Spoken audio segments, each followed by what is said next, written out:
Welcome back. The Immigration Department reporting the deportation of 21 Chinese nationals, inclusive of 13 males and 8 females from the Lyndon Pindling International Airport last night. The flight will travel to Sofia, Bulgaria, then onward to Yangzhou, China. On the Road Detention Center, they join an additional 257 Chinese nationals returning to China from the Point Project. Others are expected to follow shortly. Hello everyone, I hope you're all doing fine. Now, the Jamaican government is no longer sparing Chinese nationals in that country. Now, it has come out that the Jamaican government has taken an initiative to deport some of the Chinese people back to their country. It's just 2 years back when the Prime Minister of Jamaica, Andrew Holness, signed an MOU, a Memorandum of Understanding, that Jamaica is going to work hand in hand with the Chinese government. What really happened? There are so many reasons why the government has come out to evict Jamaica, to evict Chinese people. So let's watch this video, then have a quick discussion at the end of it. Thank you so much. The over 40 men who gathered outside the gates of the Chinese construction company were adamant they have had enough following Wednesday's dismissal of a long-standing certified operator at the company with no pay. We're working from this project start, sir. I told 2 years now, and so come to say we're not good, we must go home. And they're underpaying we, say we are chaining, we must go home, and we don't good. So they're paying $370 the operator them to dig down all this mountain. After they said we must go home, catch Jamaica no good. So what they are doing here? His dismissal raised the tempo on the matter of alleged delayed payments and underpayment among the local workers who are said to do most of the construction work. They will pay me $270 an hour, right? And on the payroll when we get from a bigger head, they say $550. They will pay an hour up every operator. So they will collect half of that. So the bigger heads who you get that from, did you point out that to him? No, disclose. Can't do that. You understand? Keep that confidential. The men lamented they work from morning till night on a shift lasting just over 12 hours and they have no health benefits and no overtime. They, however, complain disrespect and abuse is constant from their employers. Some more Jamaica knows, so when I see this highway, don't feel like the Chinese build it, or we build it. Now me understand what slavery all about. Me no understand what slavery all about. I don't have no time for my family, you know. By this, the workers were called to a meeting and the police were summoned. Following the meeting, tempers flared in the direction of the Prime Minister. You know where life is stand up on a mall road? White Mall. White Mall. From 6 till 6:30. Yeah, you joke thing. Hey, Portia, sort out yourself. Them both for you say you're the mother. You understand, you got to care for people like our mother care for your baby. You ain't care for nobody. Workers insisted in the presence of the officers that no work will be done until Mr. Brody is reinstated and the wage and abuse issue is resolved. Joke thing. Straight joke thing. You know what I mean? We go as individuals and big people. If we go talk to the Chinese them about the situation. And Chinaman gonna come and tell you basically, if you don't want work, go home. Yeah. Yes, if you don't want no work, go home. Right. Because your rights doesn't matter. Nika Lewis, CVM News. Talking about this counterfeit bust that they did in Jamaica. And at first I just seen the pictures of all the merchandise that they literally stacked up on a truck to bring to throw it away, dump it basically. Them dump all of it and burnt it. So this article says 2 Chinese nationals have been charged by investigators from the Counter-Terrorism and Organized Crime branch of the police force, following the seizure of counterfeit goods valued at over 300 million in an operation on Princess Street in downtown Kingston on Wednesday. 40-year-old Zhang Timping of Kingston 5 address and 32-year-old Yang Zaho of Kingston 8 were both charged with unauthorized use of trademark, breaches of the Customs Act, and misleading and deceptive conduct. Reports are that about 9 a.m. lawmen were on an operation in the area when a number of stores were searched. Hundreds of counterfeit items including shoes, clothing, phone cases, backpacks, and other items were seized.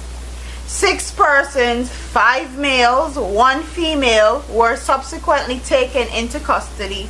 However, 4 were later released. The accused are to appear in Kingston and St. Andrew Parish Court on May 2nd. And they didn't say if they were remanded or not, or if they got bail or not. And these 2 people that they held were Chinese nationals. And that's what the headline says. 2 Chinese nationals charged for massive counterfeit seizure. So we know in Jamaica a lot of our importation or of goods come from China. So everything, well, not everything, most of what is in Jamaica, from food, clothes, hair, shoes, everything there comes from China.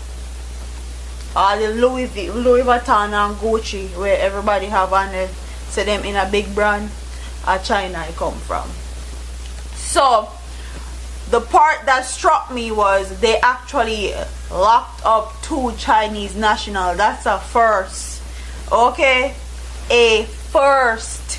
Because we know that a lot of these Chinese people that come to Jamaica, they come, they set up shop, and when they set up shop, they get their products from China directly so that they can sell their products cheaper than, say, another person that's there. So them get that type of benefit. There's no way so many Chinese nationals can come to Jamaica, set up shop, and they have all these products and they're not breaking any rules, law, and regulation. Me like everything says made in China or Jamaica now. Even the food. Jamaica is no longer a farming country. We don't buy from our farmers. Our food is imported from China. So to see this bus right here, I guess they're seeing that people are talking about how these Chinese nationals are coming in and taking over Jamaica. And quite frankly, when they come in, they make it hard for other people, especially other Jamaicans that are trying to build and grow their business in certain communities, because them can't afford to import the things them from China cheaper. Them can't afford to make Tina, Louise, and Shorty come and trust things, and they can also afford to have lower prices. So it makes it harder for Jamaican people that are trying to own businesses and be entrepreneurs to compete with them. And you know how Jamaica set up. Anything we have to do with China, them depend quick, fast, and in a hurry. If a Chinese national die in Jamaica today, they're finding somebody to lock up today. Now, we are all aware that China is one of the world's biggest economy. And when we talk of China, so many people try to think there might be a comparison between the Asian giants and the Western countries. Yes, in most cases, people try to compare China with the Western countries. And we have had feuds and we've had wrangles between them and the Western countries like the US and the European countries. But when talking about China, China is now one of the biggest country with so many friends in Africa. Now, many African countries are now prioritizing China and Russia because of their policies. They do not meddle into the affairs of a country.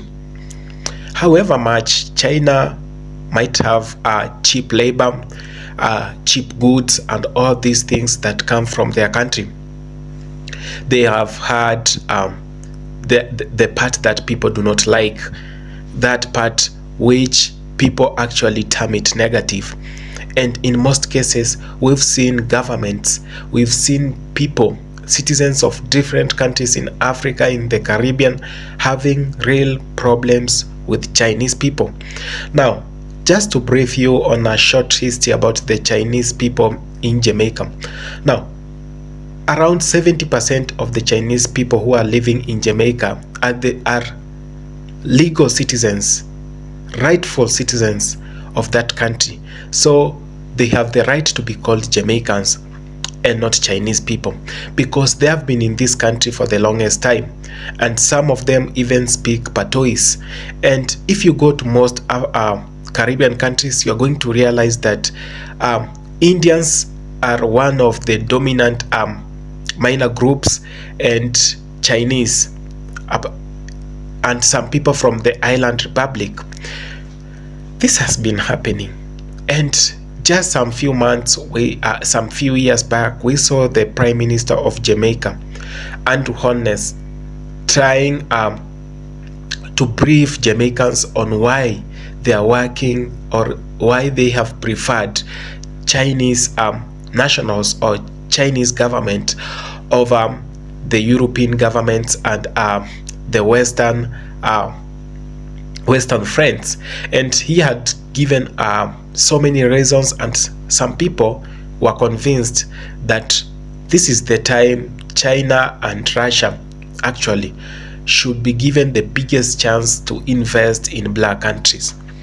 But what really happens, or what really happened, because now we are seeing the people of Jamaica. Jamaicans are at war with the Chinese nationals. The government is at war with Chinese nationals. Where did everything change? When did everything change? So there is need for us to talk reality.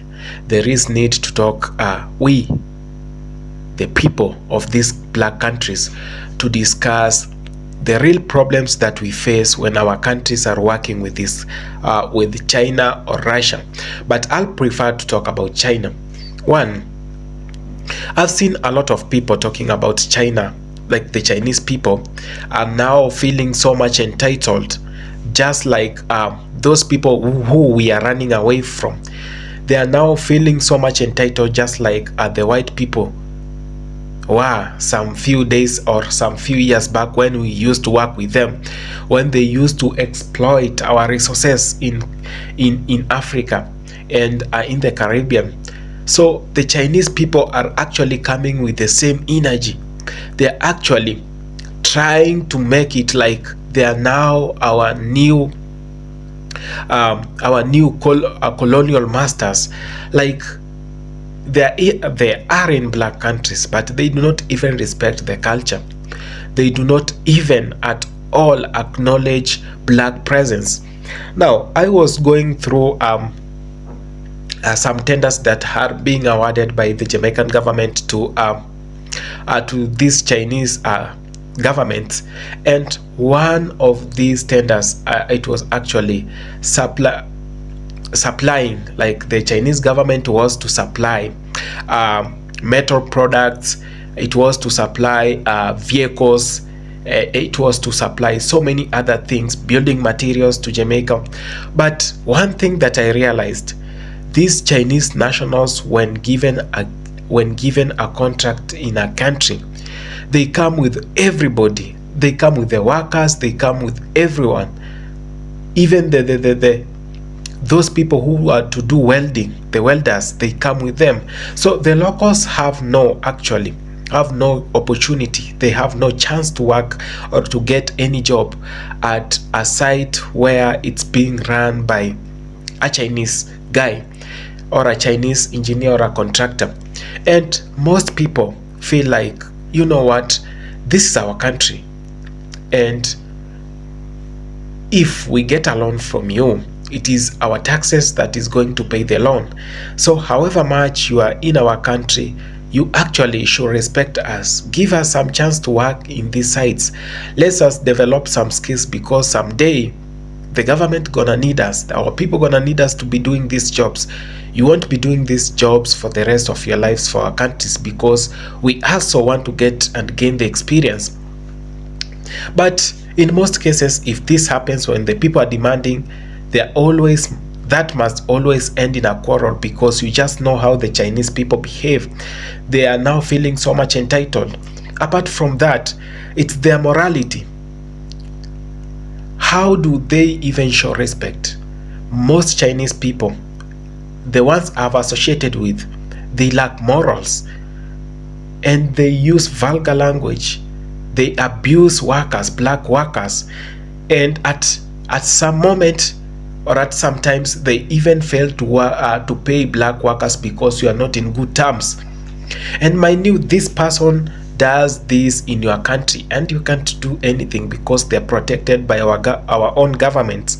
So people feel like, no, this is not the time to do this. You are in our country, you should respect us, because however much you are being given contracts to be in our countries, we are the one facilitating these contracts. It's our taxes that we pay. If we fail to pay the taxes, you are not going to be in this country anymore. So brothers and sisters, this is whatever happened. And some months ago, we saw Jamaicans did bring down a whole hotel of a Chinese national who was trying to be racist to a Jamaican man, just because they feel so much superior, and they are now having that white supremacy in them. They do not even care about their color, because they are now thinking that they are replacing the white people. We don't want a replace for the white people. We just want a person who can step in and change whatever the white people did to our continent, to whatever white people did to our globe. Yes. Now see where our planet is right now. That's whatever we are trying to change. We are trying to get partners who will respect the people, who won't exploit the people, who are going actually to stand with us when we are in need, because they gain a lot from us than we gain a lot from them. And we are actually advocating for a 50-50 partnership, whereby you people give us and we can as well get something from you, unlike the way it was with the European countries and the West, that they take everything from us, then we buy those things from them, our own minerals. Now come and look in Africa. Everywhere, every country in Africa, they did mine gold, diamond, and all those expensive minerals. Go to France, go to the US, go to UK. A lot of gold, but they have no single gold mine. Where did they get this? Exploitation. And we are saying, if China is going to do the same, or Russia, we are going to remain with no loyal partner. We want partners who can actually be held accountable. When they take our mineral resources, we know where it's going to, and we are being paid. So it's a 50-50 partnership, whereby I give you something, you give me something. It's not for free. It's not a way of exploitation. And some people are talking, and they were actually airing out their views on this serious matter, where Jamaica is trying to deport those crooked Chinese nationals who are mistreating the people in their own country. And this is a very, very good move. I really support this. If anyone comes to our country, it doesn't matter white, black, red, or what color. If they don't respect our culture, if they don't respect our people, there is no reason they should be in that country. Deport them. Deport them. That's whatever we will say whites did worse, and we don't want anyone who will do worst. We only want people who can actually help us grow our own economies at a 50-50 partnership. Thank you so much for having taken your time to watch this video. I appreciate so much.